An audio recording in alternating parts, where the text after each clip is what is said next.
Blood circulation. The heart regulates circulation by pumping blood and thus causing it to move through the vessels. The constant pumping action of cardiac muscles, that is, contraction of the heart, keeps the blood circulation going. The heart pumps oxygenated blood received from lungs to rest part of the body and deoxygenated blood from rest of the body parts to lungs. So in this way, same blood passes heart twice, one in oxygenated form and other time in deoxygenated form to complete one cycle. So this type of circulation in which blood flows twice through the heart is called as double circulation.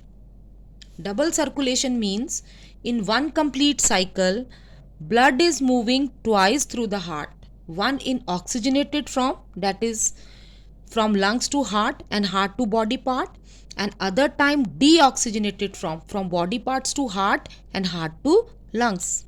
Now beta, this double circulation is two type. It has two circuit, two flows it has.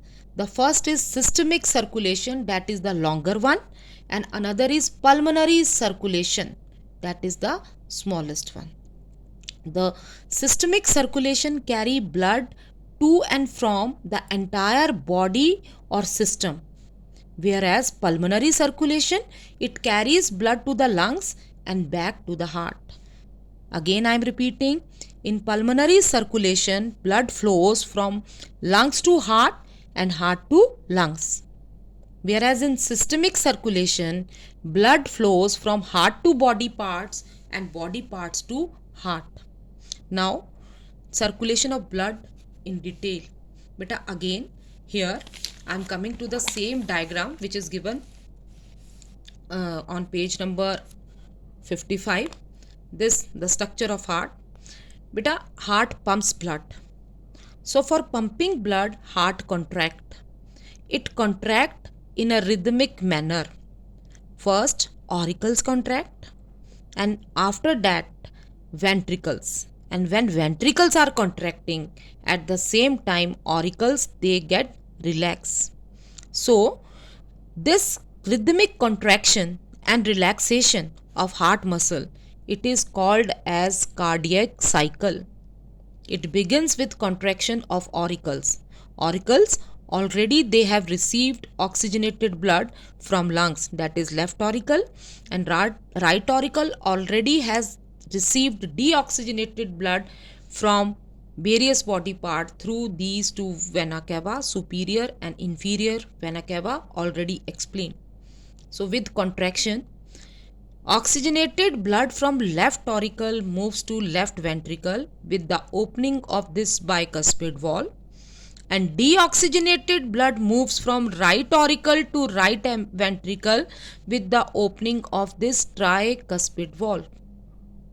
Now, as blood is transferred from auricles to respective ventricles, auricles start relaxing and these ventricles contract. When these ventricles contract, beta, these bicuspid and tricuspid valve closes. But another valves which are present at the base of aorta and pulmonary artery, they are semilunar valve. Semilunar, half moon, means these are pocket shaped valve which open in the direction opposite to bicuspid and tricuspid valve. So with contraction of ventricles, valve present at the base of aorta, that is aortic semilunar valve, and the valve present at the base of pulmonary artery, that is pulmonary semilunar valve, open.